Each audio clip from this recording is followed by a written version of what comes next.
Hello everyone, आज की leet code problem solving series का क्वेश्चन है रोबोट राउंडेड इन सर्कल। तो इसमें हमें गिवन है कि इनफाइनाइट प्लेन है जिसमें रोबोट इनिशियली ओरिजिन पे खड़ा है यानी 0 0 लोकेशन पे और वो नॉर्थ को फेस कर रहा है। अब क्या है कि वो 3 मूव्स कर सकता है GLR। जी का मतलब है कि वो जिस डायरेक्शन में फेस कर रहा है उसमें 1 यूनिट आगे बढ़ेगा। एल का मतलब है कि वो जिस डायरेक्शन में फेस कर रहा है उसमें 90 डिग्रीज वो लेफ्ट को टर्न होगा एंटी क्लॉकवाइज डायरेक्शन में, और आर का मतलब है 90 डिग्रीज टर्न होगा राइट में क्लॉकवाइज डायरेक्शन में। तो हमें एक स्ट्रिंग में इंस्ट्रक्शंस दी हैं और हमें वो सारी इंस्ट्रक्शंस परफॉर्म करके ये बताना है कि क्या ऐसा होगा कि जो वो है वो एक सर्कल ऐसा परफॉर्म करे कि वो कभी उससे बाहर ना जा पाए। तो ये वाली कंडीशन कब हो सकती है? या तो वो वापस उसी लोकेशन पे आ जाए, तो अगर वो ये चीज़ दोबारा परफॉर्म करेगा तो वापस वहीं आ जाएगा और ये हमेशा परफॉर्म करता ही रहेगा अपना ये जो रूटीन है। तो एक कंडीशन तो ये है, और एक और कंडीशन होगी कि अगर ऐसा हुआ कि वो नॉर्थ डायरेक्शन को फेस नहीं कर रहा है और दूसरी डायरेक्शन में फेस कर रहा है लेकिन उसकी वैल्यू नहीं है 0 0, तो स्टिल वो क्या है कि वो एक लूप में आ जाएगा। तो ऐसा क्यों है? ऐसा इसलिए है क्योंकि इनिशियली हमने उसको माना है कि वो नॉर्थ डायरेक्शन में होगा। जैसे कि ये जो एग्जाम्पल 3 है इसमें क्लियर है, जब हमने GL परफॉर्म करी तो वो वेस्ट डायरेक्शन में था, पर जब ये इंस्ट्रक्शंस रिपीटेडली परफॉर्म हुई तो वो एट द एंड नॉर्थ में आ गया। तो इसकी वजह से क्या हुआ, उसकी 0 0 पोजीशन हो गई।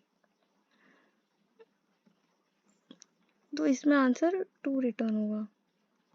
तो इसका कोड देखते हैं।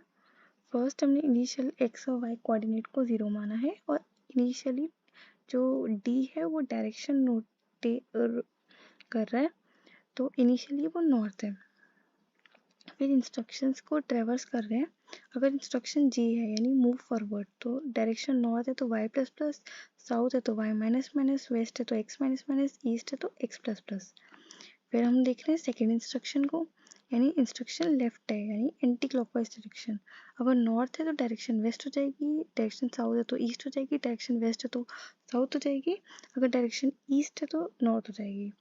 और फिर लास्ट इंस्ट्रक्शन हो सकती है कि आर हो, तो उस केस में क्या होगा, क्लॉकवाइज डायरेक्शन में मूव करेंगे तो डायरेक्शन अगर नॉर्थ होगी तो ईस्ट हो जाएगी, साउथ होगी तो वेस्ट हो जाएगी, वेस्ट होगी तो नॉर्थ हो जाएगी, ईस्ट होगी तो साउथ हो जाएगी।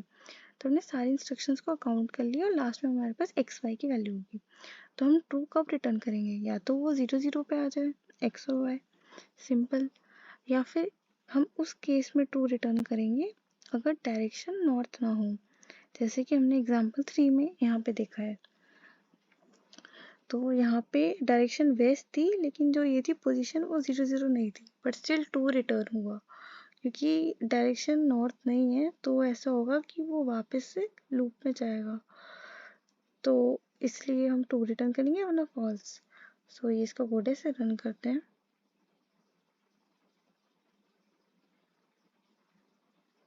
Okay, so it is working for all test cases. Submit करते हैं। Okay, so that is the solution. Thank you.